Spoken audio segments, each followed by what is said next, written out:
So for the most part, this is a common agent select screen. You have your insta-lock duelist, an insta-lock sentinel, and a soon-to-be locked Skye as the team's initiator. All roles are filled, but there is one key role, never insta-lock, that is missing here. One role that very few people are willing to play and even fewer enjoy. The question is, why? Why do very few players willingly play this role?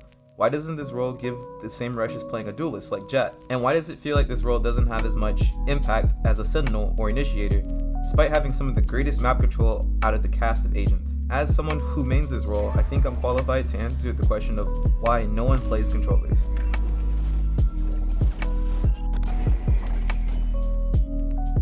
So like I stated, controllers have some of the most impactful abilities from the cast of agents. If you really think about it, agents like Astra and Viper literally reshape the map by telling players they can't stand here, and if you do stand here, you'll have no idea what's going on site. With such powerful abilities, you would think anyone in their right mind would be begging to play these agents that can dictate when and where engagements take place. Viper's ult, for instance, is one of the most unique ults in the game, turning any site or choke point into her personal playhouse. So why is a girl with white hair and kunai just more appealing to the masses?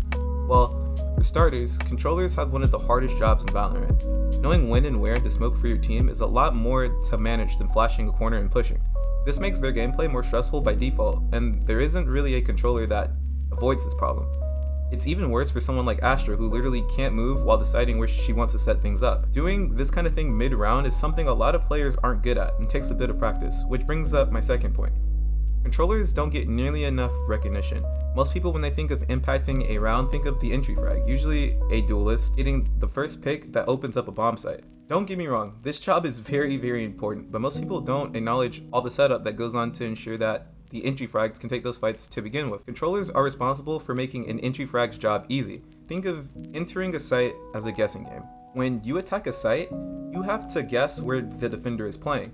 The way you win said game is by finding them before their crosshair finds you, which is pretty simple, right? Okay, now let's assume you have one chance to peek before having to spectate the rest of this round, and this bomb site has 3 spots to defend from. You would have a 33% chance of not getting flamed this round, which honestly, I mean, it's not that bad of a chance. You probably pull it off.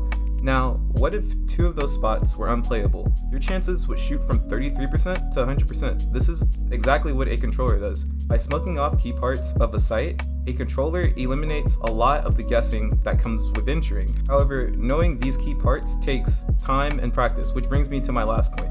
Controllers require the most time to master. This one I know may seem like a bit of a hot take, but hear me out. Like I made clear in my first point, controllers have a hard job to begin with. One that requires great map knowledge, great game sense, and split-second decision making. These things all come with time, a lot of time. And there isn't really a way to practice adapting to situations or smoking for weird teammates than just playing with them. Playing a controller well means being a master of stealth. You not only have to use smokes to hide yourself, but you also have to manage to hide your 0-10 Jett. And that's one of the biggest reasons why no one plays controllers. But that's enough ranting for one video. Also, if you agreed with me, consider subscribing, it helps grow the channel, and you can always take it back once you realize how bad my content is. And if you want to watch me and my 0-10 Jett lose live, I've started streaming every Monday, Wednesday, and Friday from 8 to 12 Eastern Standard Time on Twitch at twitch.tv/clutchup. I'll link it below. But yeah, that's it for this video, guys, and I'll catch you guys in the next one. Later.